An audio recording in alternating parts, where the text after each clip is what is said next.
Assim falou Zaratustra, por Nietzsche. Tradução de Paulo César de Souza. Editora Companhia de Bolso, canal Le Conde. Caros ouvintes, caso gostem do que aqui é lido, por favor adquiram o livro. E caso gostem do meu trabalho, venham auxiliá-lo. Isso é possível via Pix, Apoia-se ou Vaquinha. Os links estão todos no descritivo. Centavos serão muito bem-vindos. Também é possível fazer como o Diego, que nos comprou este livro através da lista de desejos da Amazon. Ele solicitou que este livro fosse incluído, eu assim o fiz e ele o comprou para que agora seja lido. Obrigada, Diego. E obrigada a todos os que também já contribuíram de alguma forma. Também é possível contribuir através do Seja Membro. Há um botãozinho que tem aqui embaixo, entre as curtidas e o nome do canal. E para você se tornar membro, há uma mensalidade que pode ser cancelada a qualquer momento. Os valores começam a R$ 1,99 ao mês, caso o meu trabalho isso valha, e variam. Então, aproveito para agradecer o Felipe, que recém chegou também, Felipe que já nos comprou livros, que agora é membro, que sempre está me auxiliando. Felipe, meu querido amigo, muito obrigada. Que Deus te abençoe sempre. Enfim, você sabe. Agradeço também a Helena, que também recém chegou. Mais uma vez agradeço ela ter se tornado um membro aqui no canal. E torne-se você também um membro. Eu peço também para que, por favor, caros, curtam, compartilhem, comentem, caso já não tenham feito, porque tudo isso faz muita diferença em termos de engajamento. Então, para que o YouTube dissemine estes conteúdos, propague-os por aí e amplie assim o meu trabalho, por favor, curtam, compartilhem, comentem, inscrevam-se no canal. Obrigada pela presença. Seguimos com Zaratustra.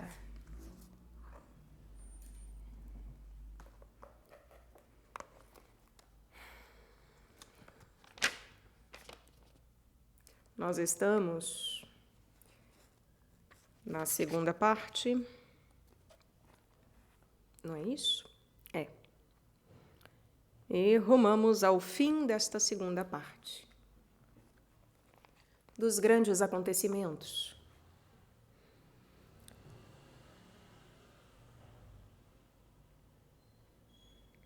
Há uma ilha no mar, não muito longe das ilhas bem-aventuradas de Zaratustra, em que uma montanha de fogo continuamente solta fumo. Dela diz o povo, especialmente as mulheres velhas do povo, que se acha como um rochedo diante da porta do mundo inferior, mas que pela montanha de fogo desce um estreito caminho, que leva a essa porta do mundo inferior. No tempo em que Zaratustra se deteve nas Ilhas Bem-Aventuradas, aconteceu que um navio lançou âncora junto à ilha em que está o Monte Fumegante. E sua população desceu para a terra a fim de caçar coelhos. Por volta do meio-dia, porém, quando o capitão e sua gente estavam de novo reunidos, viram subitamente um homem aproximar-se pelo ar e uma voz dizer claramente: "É tempo, é mais que tempo." Mas no momento em que a figura se achava mais próxima deles, mas ela voava rápido como uma sombra no sentido da montanha de fogo, reconheceram com enorme assombro, que era Zaratustra. Pois todos, salvo o comandante, já o tinham visto e o amavam tal como o povo ama, com amor e temor em partes iguais. "Vede", disse o velho timoneiro, "lá vai Zaratustra para o inferno." Na mesma época em que esses navegantes aportavam na Ilha de Fogo, correu o rumor de que Zaratustra havia desaparecido. E quando seus amigos foram perguntados, responderam que ele embarcara no navio à noite, sem dizer para onde pretendia viajar. Isso gerou inquietude. 3 dias depois, no entanto, acrescentou-se a essa inquietude a história dos marinheiros, E então o povo dizia que o diabo havia levado Zaratustra. É certo que os seus discípulos riram desse falatório. Um deles chegou a dizer: creio sim que Zaratustra levou o diabo. Creio isto sim que Zaratustra levou o diabo. Mas no fundo da alma estavam todos preocupados e saudosos. Então foi com grande júbilo quando no 5º dia Zaratustra apareceu entre eles. E este é o relato da conversa de Zaratustra com o cão de fogo. A terra, disse ele, tem uma pele. A terra tem uma pele. E essa pele tem doenças. Uma delas, por exemplo, chama-se homem. E outra dessas doenças chama-se cão de fogo. Sobre este, os homens contaram e deixaram que lhes contassem muitas mentiras. Para sondar esse mistério, atravessei o mar e vi a verdade nua, verdadeiramente, descalça até o pescoço. Agora estou informado sobre o cão de fogo e também sobre todos os demônios da erupção e da subversão, dos quais não só as mulheres velhas têm medo,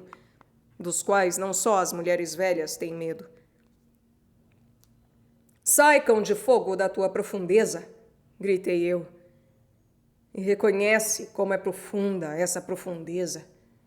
De onde vem isso que expeles para cima? Bebes fartamente do mar. Tua salgada eloquência o revela. Verdadeiramente, para um cão da profundeza, tomas demais tua alimentação da superfície. Considero-te no máximo o ventríloco da terra. E sempre que ouvi demônios da erupção e da subversão falarem, achei-os iguais a ti, salgados, mentirosos e rasos. Sabeis berrar e escurecer com cinzas. Sois os melhores fanfarrões e aprendestes muito bem a arte de fazer ferver a lama. Onde quer que estejais, sempre deve haver lama na proximidade e muita coisa esponjosa, cavernosa, comprimida. Isso quer liberdade. Liberdade é o que mais gostais de berrar, todos vós, mas eu abandonei a crença em grandes acontecimentos, quando há muitos gritos e fumos em torno deles. E creia em mim, amigo ruído infernal, os maiores acontecimentos não são nossas horas mais barulhentas, e sim as mais sossegadas. Não ao redor dos inventores de novo ruído, mas dos inventores de novos valores é que o mundo gira. De forma inaudível, ele gira. E confessa-o, pouco havia acontecido quando teu ruído e teu fumo se dissiparam. Que importa se uma cidade tornou-se múmia, e uma estátua jaz na lama? E estas palavras digo ainda aos derrubadores de estátuas. Não há tolice maior do que jogar sal no mar e estátuas na lama.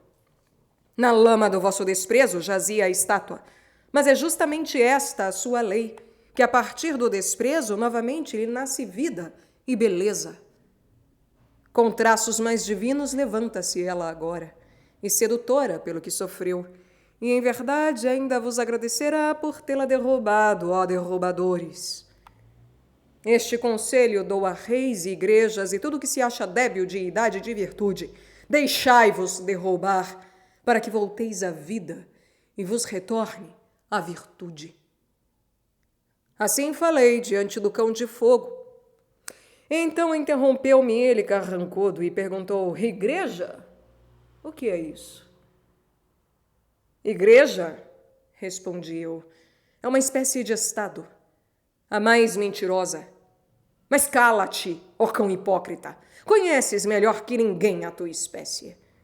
Tal como tu, o Estado é um cão hipócrita. Tal como tu, ele gosta de falar com fumaça e gritos, do modo a fazer crer como tu, que fala de dentro da barriga das coisas, pois ele faz questão de ser o mais importante animal da terra, o Estado. E as pessoas acreditam nisso. Depois que eu disse isso, o cão de fogo agiu como se tivesse enlouquecido de inveja. Como? Gritou. o animal mais importante da terra! E acreditam nisto?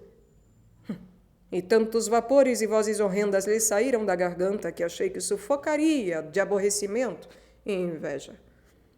Enfim, ele se pôs mais calmo e seu arquejar diminuiu. Tão logo ele se acalmou, porém, eu falei sorridente: tu te irritas, cão de fogo?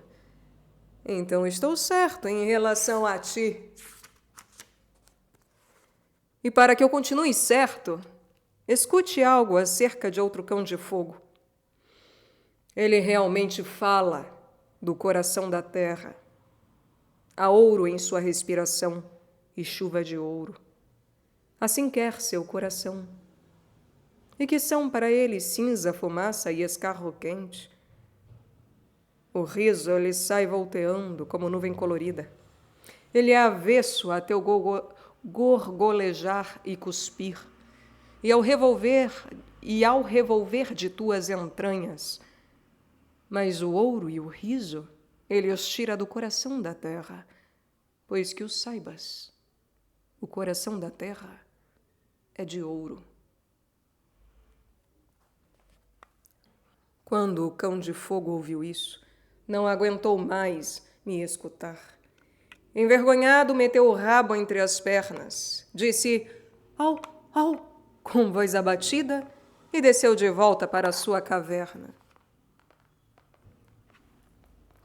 Assim cantou Zaratustra. Mas seus discípulos quase não o ouviam, tão grande era o desejo de lhe contar sobre os navegantes, os coelhos e o homem voador. Que devo pensar disso? Disse Zaratustra. Sou um fantasma, por acaso? Mas terá sido minha sombra. Já ouvistes falar do andarilho e sua sombra, não? Mas uma coisa é certa. Preciso lhe pôr freios. Senão, ela ainda me estraga a reputação. E novamente Zaratustra balançou a cabeça e se admirou. Que devo pensar disso? Repetiu. E por que o fantasma gritou? É tempo! É mais que tempo! Para que é mais que tempo? Assim falou Zaratustra. O adivinho. E vi descer sobre os homens uma grande tristeza.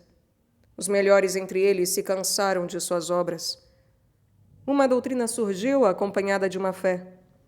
Tudo é vazio, tudo é igual. Tudo foi. E de todos os montes ecoou: tudo é vazio, tudo é igual, tudo foi. É certo que fizeram a colheita. Fizemos a colheita. Mas por que nossos frutos ficaram podres e escuros? Que coisa caiu da lua má na última noite? Todo o trabalho foi em vão. Tornou-se veneno o nosso vinho, o mal-olhado crestou nossos campos e corações. Todos nos tornamos secos. Se o fogo cair sobre nós, seremos reduzidos a cinzas. Sim, o próprio fogo tornamos cansado. Todas as fontes secaram para nós, também o mar recuou. Todo o chão quer se abrir, mas a profundeza não quer devorar. Ah, onde há ainda um mar, onde possamos nos afogar? Eis como soa o nosso lamento por sobre pântanos rasos. Em verdade, ficamos cansados demais para morrer. Ainda estamos acordados e prosseguimos vivendo em sepulcros. Assim escutou Zaratustra, um adivinho, falar. E a profecia deste tocou seu coração e o transformou. Ele vagueava triste e cansado e tornou-se igual àqueles de quem o adivinho falara. Em verdade, disse ele a seus discípulos, falta bem pouco e breve chegará esse longo crepúsculo. Como salvarei a minha luz através dele, hein? a fim de que não sufoque em meio a essa tristeza. Para mundos distantes, ela deverá ser uma luz, e também para as noites mais distantes. De tal maneira afligido no coração, Zaratustra vagueava, e por 3 dias não tomou alimento nem bebida, não teve paz e perdeu a fala. Por fim, sucedeu que mergulhou num sono profundo, mas seus discípulos ficaram ao seu redor em longas vigílias, aguardando, preocupados, que ele acordasse, novamente falasse e convalescesse da sua aflição. E este é o discurso que Zaratustra pronunciou ao despertar. Mas de uma imensa distância, sua voz parecia chegar aos discípulos. Escutai o sonho que tive, ó amigos, e ajudai-me a decifrar seu sentido. É ainda um enigma para mim este sonho. Seu sentido está escondido nele e aprisionado. Ainda não voa acima dele com asas desimpedidas. Sonhei que havia renunciado a toda a vida. Tornara-me um noturno guardião de túmulos, na solitária cidadela da morte. Lá em cima eu zelava por seus ataúdes. As abafadas abóbodas estavam plenas desses troféus de vitórias. Através de ataúdes de vidro, contemplava-me a vida vencida. Eu respirava o cheiro de eternidades empoeiradas. Entorpecida e empoeirada jazia minha alma. E quem poderia ali arejar a sua alma? A claridade da meia-noite estava sempre ao meu redor. A solidão se acocorava junto a ela. E, em terceiro lugar, a estertorante imobilidade. A pior de minhas amigas. Tinha chaves comigo. As mais enferrujadas de todas as chaves. E sabia, com elas, abrir o mais rangente de todos os portões. Como um irritado grasnido andava o som pelos comprimidos corredores. Pelos compridos corredores. Quando as asas do portão se moviam. De modo hostil gritava aquele pássaro. De mau grado acordava. Ainda mais terrível e mais acabrunhador, porém, era quando ele novamente se calava e tudo em volta se punha quieto, e eu me achava sozinho naquele pérfido silêncio. Assim passava e me escorria o tempo, se ainda existia o tempo. Que sei eu. Mas finalmente sucedeu aquilo que me despertou. 3 vezes soaram pancadas no portão, iguais a trovões. E 3 vezes ecoaram e urraram as abóbodas. Então andei para o portão. Alpa! Gritei. Quem está trazendo suas cinzas para o monte, hã? Alpa! Alpa! Quem está trazendo suas cinzas para o monte?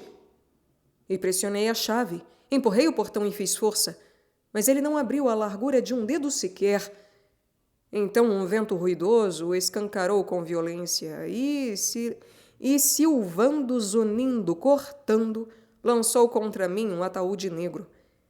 E em meio ao rugir, silvar e zunir, espatifou-se o ataúde e despejou 1000 diferentes gargalhadas, e 1000 caretas de crianças, anjos, corujas, bufões e borboletas do tamanho de crianças riam, zombavam e bramiam contra mim. Assustei-me, horrorizado, fui jogado ao chão e gritei de pavor como jamais havia gritado. Mas meu próprio grito me despertou e voltei a mim. Assim contou Zaratustra o seu sonho e se calou. Pois ainda não sabia como interpretar o sonho, mas o discípulo que ele mais amava levantou-se rapidamente, tomou a mão de Zaratustra e falou: Tua própria vida nos dá a interpretação desse sonho, ó Zaratustra. Não és tu mesmo o vento de estridentes zunidos que escancara os portões das cidades da morte? Não és tu mesmo o ataúde cheio de coloridas maldades e angelicais caretas da vida? Em verdade, tal como 1000 gargalhadas de crianças, chega Zaratustra a todas as câmaras mortuárias, rindo desses noturnos guardiões de túmulos e de quem mais faz retinir sombrias chaves. Vai assustá-los e derrubá-los com teu riso. Seu desmaio e seu despertar provarão teu poder sobre eles. E mesmo quando chegarem o longo crepúsculo e o cansaço da morte, não declinarás em nosso céu, ó advogado da vida. Novas estrelas nos fizeste ver, e novos esplendores da noite. Em verdade, o próprio riso estendeste sobre nós como uma tenda colorida. Agora sempre sairão risos de crianças dos ataúdes. Agora um vento forte sempre vencerá todo o cansaço da morte. Disso és, para nós, o avalista e adivinho. Em verdade, com eles mesmos sonhaste, com teus inimigos. Esse foi teu sonho mais pesado.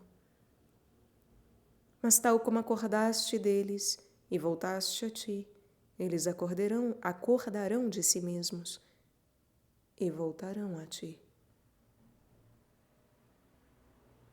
Assim falou o discípulo. E todos os outros se amontoaram ao redor de Zaratustra, tomaram-lhe as mãos e procuraram persuadi-lo a deixar o leito e a tristeza e retornar para eles. Mas Zaratustra permaneceu sentado na cama, aprumado com o olhar alheio, como alguém que regressa de uma longa ausência em terra distante. Olhou para seus discípulos e examinou seus rostos, e ainda não os reconheceu. Mas, quando eles o levantaram e o puseram sobre seus próprios pés, eis que subitamente seus olhos mudaram. Ele compreendeu tudo o que havia sucedido. Passou a mão na barba e disse com voz forte: Pois muito bem, para isso haverá tempo. Cuidai agora, meus discípulos, que tenhamos uma boa refeição, e logo. Assim pretendo fazer penitência por sonhos ruins. Mas o adivinho deverá comer e beber ao meu lado. E, em verdade, quero ainda lhe mostrar um mar em que possa afogar-se. Assim falou Zaratustra. Em seguida, porém, olhou longamente no rosto do discípulo que havia interpretado o sonho, e nisso balançava a cabeça. Da redenção. Um dia, quando Zaratustra passava pela grande ponte, os aleijados e os mendigos o cercavam. E assim lhe falou um corcunda. Olha, Zaratustra, olha, também o povo aprende contigo e ganha fé na tua doutrina. Mas para que ele creia em ti completamente, uma coisa ainda é necessária. Tens de convencer também a nós, aleijados. Tens aqui uma boa coleção deles, e na verdade uma senhora oportunidade. Podes curar os cegos e fazer andar os paralíticos. E daquele que tem coisa demais nas costas, poderias também tirar um pouco. Acho que esta seria a maneira certa de fazer os aleijados acreditarem em Zaratustra. Mas assim respondeu Zaratustra àquele que falou. Quando se tira ao corcunda a sua corcova, tira-se-lhe também o seu espírito. É o que ensina ao povo. E quando se lhe dá ao cego a visão, ele vê demasiadas coisas ruins sobre a terra, de modo que amaldiçoa aquele que o curou. Mas quem faz o paralítico andar prejudica-o mais que tudo, pois mal consegue andar, todos os seus vícios o arrastam consigo. É o que ensina o povo sobre os aleijados. E por que não deveria Zaratustra também aprender com o povo? Se o povo aprende com Zaratustra. Desde que estou entre os homens, isto me parece o mínimo do que vejo. A esta falta um olho, a aquele uma orelha, e a um terceiro a perna, e a outros que perderam a língua, o nariz ou a cabeça. Vi e vejo coisas piores e várias tão abomináveis que não desejo falar de todas, mas tampouco silenciar sobre algumas. Homens aos quais falta tudo, exceto uma coisa que tem demais. Homens que não são mais que um grande olho, ou uma grande boca, ou uma grande barriga, ou algo mais de grande. Aleijados às avessas. É assim que eu os chamo. E quando saí da minha solidão e por esta ponte passei pela primeira vez, eu não acreditei em meus olhos. E olhei, tornei a olhar e disse, enfim, isso é uma orelha do tamanho de um homem. Olhei com mais atenção ainda e realmente debaixo da orelha movia-se algo que era pequeno, mirrado e franzino de dar pena. Verdadeiramente, a enorme orelha estava sobre um pequenino e estreito caule, mas um caule que era um homem. Quem olhasse com uma lente poderia até reconhecer um ínfimo rosto invejoso e também uma enxada alminha que oscilava no caule. E o povo me disse que a grande orelha era não só um homem, mas um grande homem, um gênio. Mas eu jamais acreditei no povo quando ele falava de grandes homens e conservei a minha crença de que era um aleijado às avessas, que tinha muito pouco de tudo e demasiado de uma coisa só. Depois que Zaratustra assim falou ao Corcunda, e àqueles dos quais este era porta-voz e advogado, voltou-se para seus discípulos, profundamente desalentado, e disse: Em verdade, meus amigos, eu caminho entre os homens como entre pedaços e membros de homens. Isto é o mais terrível para os meus olhos. Encontrar um homem destroçado e disperso, como sobre um campo de batalha e um matadouro. E quando o meu olhar escapa do agora para o outrora, depara sempre com o mesmo, pedaços e membros, e apavorantes acasos. Mas não são homens. Não homens. E agora e o outrora sobre a terra, meus amigos, eis o mais insuportável para mim. O agora e o outrora sobre a terra. Eis o mais insuportável para mim. E eu não saberia viver se não fosse também um vidente daquilo que tem de vir. Um vidente, um querente, um criador. Um futuro ele próprio e uma ponte para o futuro. E também como que um aleijado nessa ponte. Tudo isso é Zaratustra. E também vós os perguntastes muitas vezes, quem é Zaratustra para nós? Como devemos chamá-lo? E tal como eu mesmo, vos destes perguntas como respostas. É ele um prometedor ou um cumpridor? Um conquistador? Ou um herdeiro? Um outono? Ou uma relha de arado? Um médico? Ou um convalescido? É ele um poeta? Ou um homem veraz? Um libertador? Ou um domador? Um bom? Ou um mau? Eu caminho entre os homens como entre pedaços de um futuro, aquele futuro que enxergo. E este é todo o meu engenho e esforço. Eu componho e transformo em um o que é pedaço, enigma e apavorante acaso. E como suportaria eu ser homem se o homem não fosse também poeta, decifrador de enigmas e redentor do acaso? Redimir o que passou e transmutar todo foi em assim eu quis. Apenas isto seria para mim redenção. Vontade. Vontade. Eis o nome do libertador e mensageiro da alegria. Assim vos ensinei eu, meus amigos. E agora aprendei também isto. A própria vontade é ainda prisioneira. Querer liberta. Mas como se chama o que acorrenta até mesmo o libertador? Foi. Assim se chama o ranger de dentes e solitária aflição da vontade. Impotente quanto ao que foi feito, ela é uma irritada espectadora de tudo o que passou. A vontade não pode querer para trás. Não poder quebrantar o tempo e o apetite do tempo, eis a solitária aflição da vontade. Querer liberta. O que escogita o próprio querer, para livrar-se da sua aflição e zombar de seu cárcere?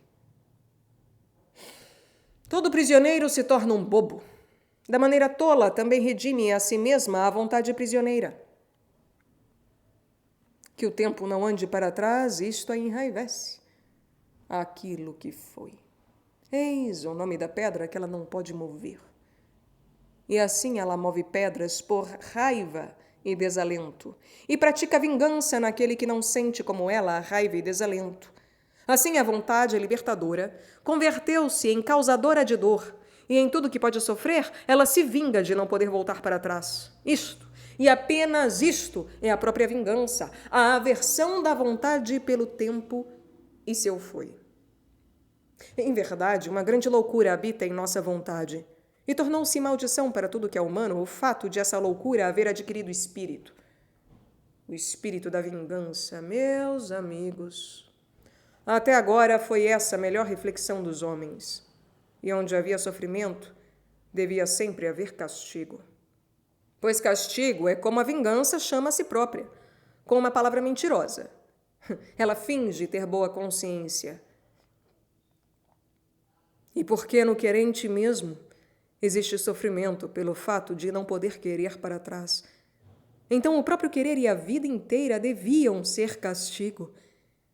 E uma nuvem após a outra rolou sobre o espírito, até que finalmente o delírio pregou. Tudo passa. Por isso tudo merece passar. E isso mesmo é justiça.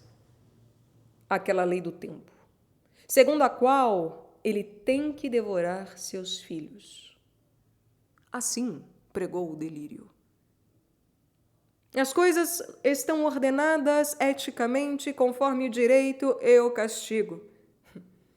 Onde está a redenção do fluxo das coisas e do castigo existência, hã? Assim pregou o delírio. Pode haver redenção quando há um direito eterno? Inamovível é a pedra, foi. Eterno tem de ser também todo o castigo. Assim pregou o delírio. Ato nenhum pode ser destruído. Como poderia ser desfeito pelo castigo? Isso é o eterno castigo à existência, que a existência mesma deve eternamente ser ato e culpa de novo. A menos que a vontade finalmente redimisse a si própria e o querer se tornasse não querer. Mas vós conheceis, irmãos, essa cantiga fabulosa do delírio. Eu vos levei para bem longe dessas cantigas fabulosas, quando vos ensinei que a vontade é criadora. Todo foi um pedaço, um enigma, um apavorante acaso, até que a vontade criadora fala, mas assim eu quis. E assim quererei. Mas ela já falou assim? E quando aconteceu isso, hein? A vontade já foi desatrelada da sua própria tolice? A vontade já se tornou seu próprio redentor e mensageiro da alegria? Desaprendeu o espírito da vingança e todo o ranger de dentes? E quem lhe ensinou a reconciliação com o tempo? E o que é mais alto que toda reconciliação? Algo mais alto que toda reconciliação tem de querer a vontade, que é vontade de poder. Mas como lhe acontece isso? Quem lhe ensinou também o querer para trás?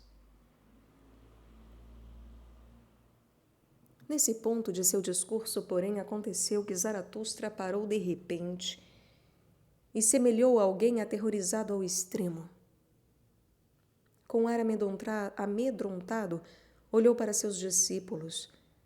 Seu olhar penetrou como uma flecha seus pensamentos e reticências.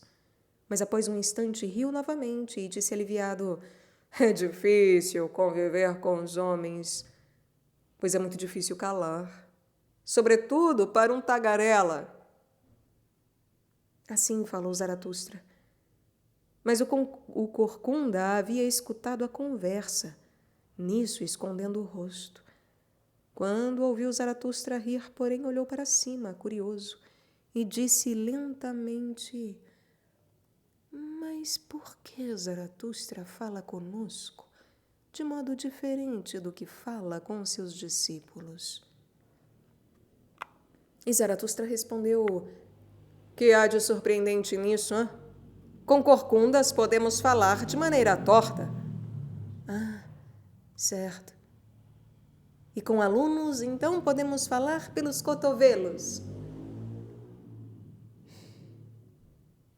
Mas por que Zaratustra fala com seus alunos de modo diferente do que fala consigo mesmo?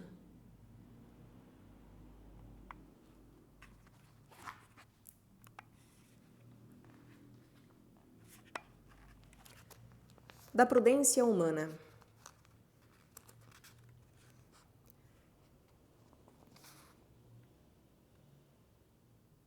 Não há altura.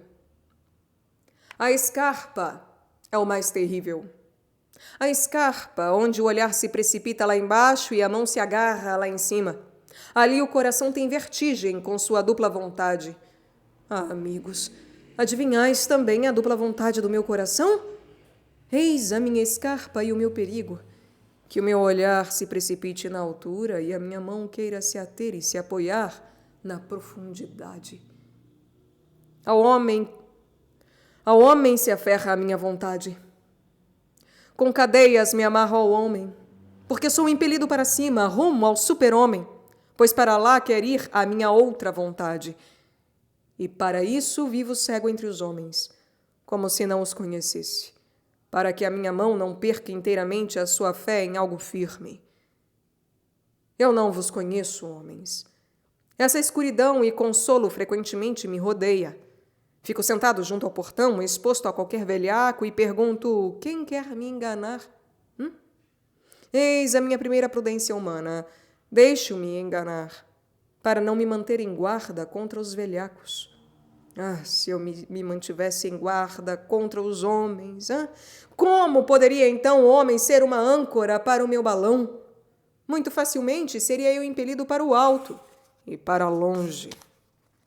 Esta providência se acha sobre o meu destino, que eu tenha de existir sem preocupação. E quem não quiser morrer de sede entre os homens deve aprender a beber de todos os copos. E quem quiser permanecer limpo entre os homens deve saber se lavar também com água suja. E assim falei muitas vezes para o meu consolo: muito bem, adiante, velho coração. Uma infelicidade te sucedeu. Goza disso como tua felicidade, Mas eis minha outra prudência humana. Eu poupo os vaidosos mais que os orgulhosos. A vaidade ferida não é a mãe de todas as tragédias? Onde o orgulho é ferido, porém, ali cresce algo ainda maior que o orgulho, melhor que o orgulho. Para que a vida seja boa de contemplar, é preciso que seu espetáculo seja bem representado, mas isso requer bons atores. Bons atores me pareceram todos os vaidosos. Eles representam e querem que as pessoas gostem de assistir a eles.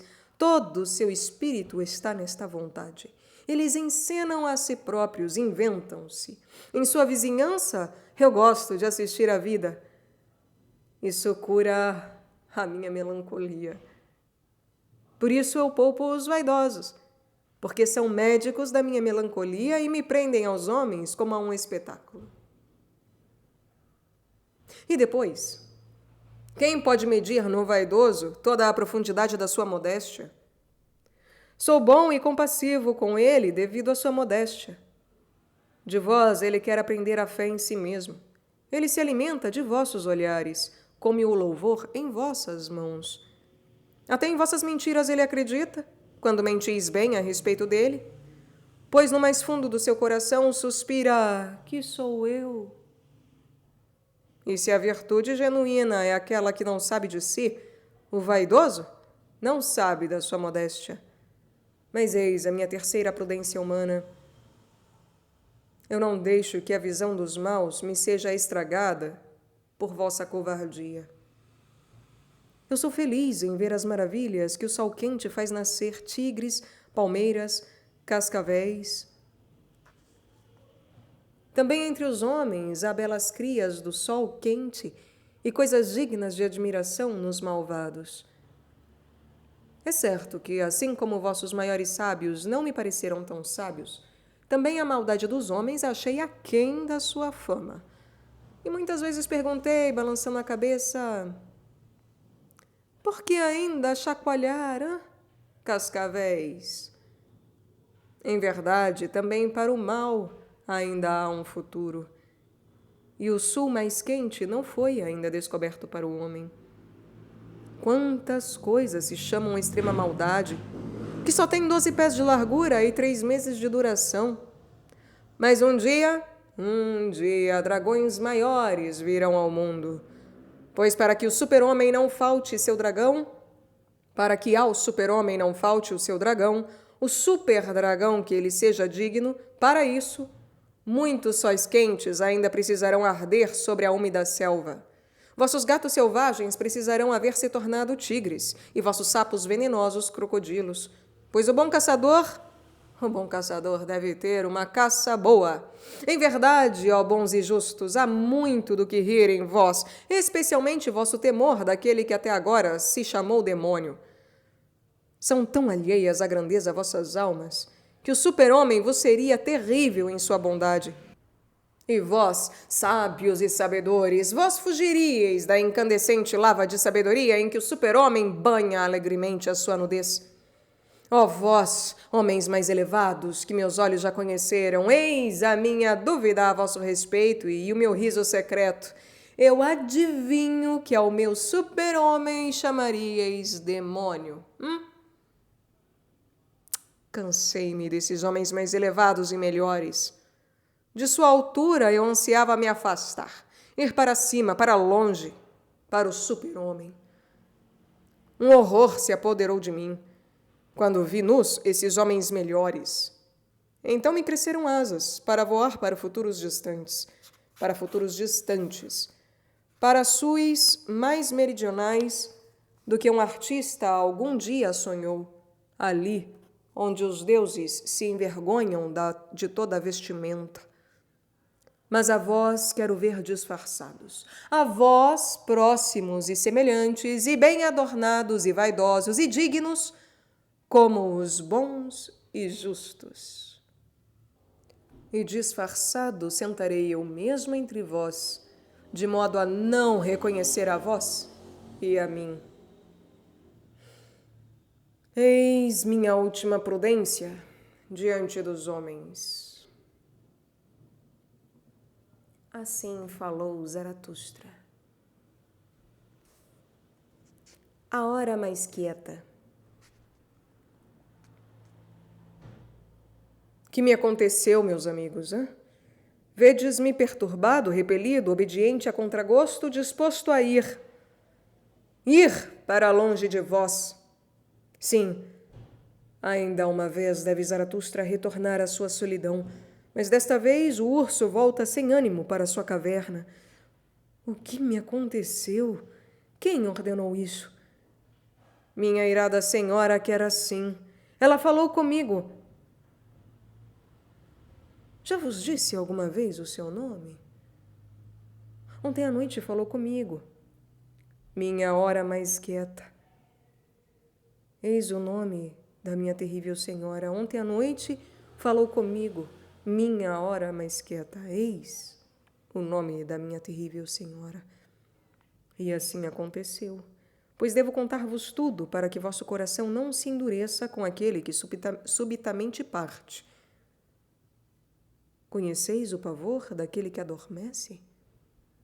Até os dedos dos pés ele se apavora de o chão lhe fugir e o sonho começar. Isso vos digo como imagem. Ontem, na hora mais quieta, fugiu-me o chão. O sonho começou. O ponteiro avançava, o relógio da minha vida tomava fôlego. Jamais ouvi tal quietude ao meu redor, de maneira que meu coração se apavorou. Então me falaram sem voz. Tu sabes, Zaratustra? E eu gritei de pavor ante esse murmúrio, e o sangue me fugiu do rosto, mas eu permaneci calado. Então de novo me falaram sem voz. Tu sabes, Zaratustra, mas não falas. E eu afinal respondi, como alguém que teima, sim, eu sei, mas não quero falar. Então novamente me falaram sem voz. Tu não queres, Zaratustra? Isso é verdade? Não te escondas em tua teimosia. Eu chorei e tremi como uma criança e falei: eu bem queria, mas eu como posso? Dispensa-me disso, hã? Está acima das minhas forças. Então novamente me falaram sem voz: que importas tu, Zaratustra? Fala as tuas palavras, hã? E faz-te em pedaços. E eu respondi: ah, são minhas palavras? Quem sou eu? Eu espero alguém mais digno. Não mereço sequer despedaçar-me nele. Então novamente me falaram sem voz: que importas tu, hã? Ainda não és humilde o bastante para mim. A humildade tem o couro mais duro. E eu respondi: o que já não suportou o couro de minha humildade? Eu vivo ao pé das minhas alturas. Qual a altura dos meus cumes, hã? Ninguém me disse ainda, mas conheço bem os meus vales. Então novamente me falaram sem voz: ah, Zaratustra, quem tem montanhas a mover, move também vales e baixadas. E eu respondi: minhas palavras não removeram ainda nenhuma montanha. E o que eu falei não alcançou os homens. Eu bem fui para os homens, mas ainda não cheguei até eles. Então novamente me falaram sem voz: que sabes tu disso, hã? O orvalho cai sobre a relva quando a noite é mais silenciosa, quando a noite mais silencia. E eu respondi: eles zombaram de mim quando encontrei meu próprio caminho e o segui. E, em verdade, tremeram os meus pés então. E assim me falaram eles: desaprendeste o caminho, e agora desaprendestes também o andar. Então novamente me falaram sem voz: que importa a zombaria deles? Eis alguém que desaprendeu a obediência, e agora deves ordenar. Não sabes de quem mais necessitam todos? Daquele que ordena grandes coisas. Realizar grandes coisas é difícil. Ordenar grandes coisas é o mais difícil, porém. Eis o que é mais imperdoável em ti. Tens o poder e não queres dominar. E eu respondi: falta-me a voz do leão para tudo ordenar. Então novamente me falaram, como num sussurro: as palavras mais quietas são as que trazem a tempestade. Pensamentos que vêm com pés de pombas dirigem o mundo. Ó Zaratustra, deves andar como uma sombra daquilo que tem de vir. Assim ordenarás, e ordenando, andarás à frente. E eu respondi: envergonho-me. E então novamente me falaram sem voz: é preciso que te tornes criança e não sintas vergonha. Ainda tens o orgulho da juventude. Tarde te tornaste jovem, mas quem quer se tornar criança ainda tem de superar sua juventude. E eu refleti longamente e tremi. Mas afinal disse o que havia dito primeiramente: não quero. Então houve uma risada ao meu redor. Como essa risada me rasgou as entranhas e dilacerou o coração. E pela última vez me falaram: ó Zaratustra, teus frutos estão maduros, mas não estás maduro para teus frutos. Assim, tens de voltar para a solidão, pois deves ainda ficar tenro. E novamente algo riu e fugiu. Então tudo se pôs quieto ao meu redor, como que num duplo silêncio. Mas eu estava caído no chão, e o suor me escorria pelos membros. Agora ouvistes tudo. E por que devo retornar à minha solidão? Nada vos ocultei, meus amigos.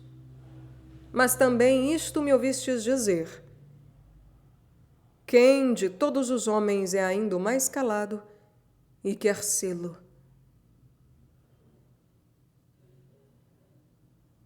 Ah, meus amigos, eu ainda teria algo a vos dizer. Ainda teria algo a vos dar.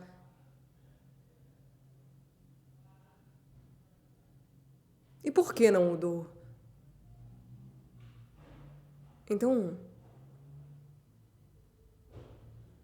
Então eu sou avarento?